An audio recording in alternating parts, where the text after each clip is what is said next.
Welcome back to Cavuto Coast to Coast. I'm Charles Payne in for Neil Cavuto. Ted Cruz is going after Donald Trump on eminent domain again. Take a listen. Vera Koking's home was all she had left, but it stood in Donald Trump's way and the limousine parking lot he wanted for his casino. To him, she was a nobody. So Trump schemed with Atlantic City government to force Koking from her home using eminent domain. This after Cruz came out with an ad using kids hitting Trump on eminent domain. Well, here to respond, Trump National Spokeswoman Katrina Pierson.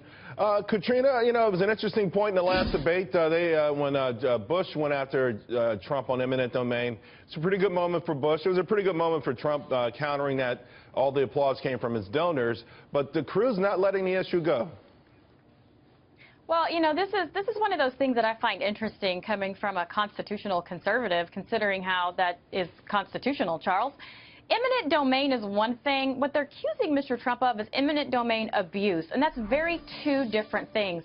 This is not something that comes down from the executive level. This is a state and local government issue, which is where these candidates are supposed to put all their faith in. I guess, though, what he's saying, though, is that, hey, it's one thing when Donald Trump talks about how the nation was built to build roads and highways and those sort of things, and another to use eminent domain for personal gain, to get the local governments that you're talking about to gang up on someone and pressure them to the degree that this woman says she was pressured. Well, right, you're exactly right. That's what they're trying to say. But again, there is a system in place, a legal system put in place for this very thing.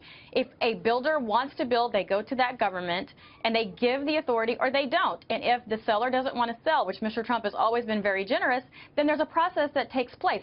Unlike what we see happening with the Trans-Canada Keystone Pipeline, where you have entire farms that are being taken by a foreign country, Charles, to create these types of programs and use eminent domain, which is abuse.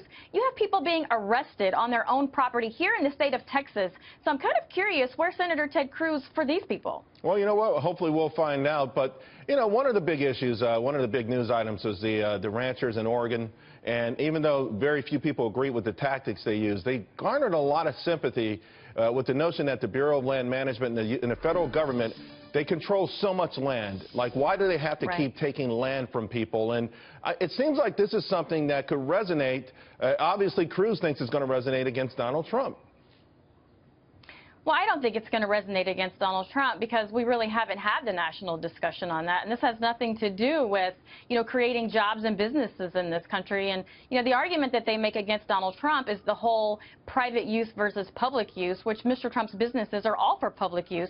When we're talking about Mr. Trump in an industry that creates 1.7 million jobs, $38 billion in tax revenue, but more importantly, a total of $240 billion impact on the economy. This isn't something that's going to Canada, which is the industry that Senator Cruz is supporting. It's going right here in the United States. And I think these people that have these 1.7 million jobs would agree it's a good thing. Well, again, you know what? It's the bottom line, though. There's a distinct difference between the public use and private use. Even though Donald Trump offered her a whole lot of money, it should be a person's prerogative to say, I don't want to leave my house so that you can make money off of this space. But I do want to ask you about something. And they definitely went through that process, and she kept her home, Charles. But I guess, you know, people are saying they shouldn't have had to have gone through that process.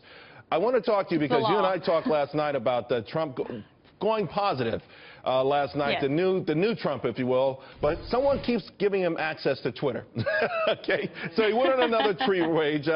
Cruz, the worst liar, crazy, very dishonest, perhaps all three. Another one, how can Ted Cruz be an evangelical Christian when he lies so much and is so dishonest? And then, of course, you got to don't forget about Jeb, weak Jeb getting thrown out by management during speech. Do you think he will be this tough on Putin and others? I will tell you, though, that thing with Jeb was really embarrassing. But I mean, listen, everyone loves Donald Trump because he's authentic, he keeps it real. But by the same token, particularly as we head into these more religious voting environments, it feels like he's trying to tone it down, trying to be more civil, but can he stay away from Twitter and lashing out?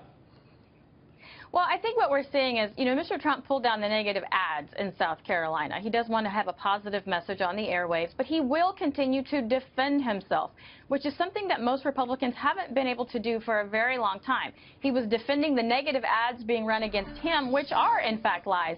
Mr. Trump does not support Obamacare. He does not support abortion. He does not support gay marriage. These are all things that most South Carolinians know, but at the same time, we always hear about how horrible things get in South Carolina when it comes to politics.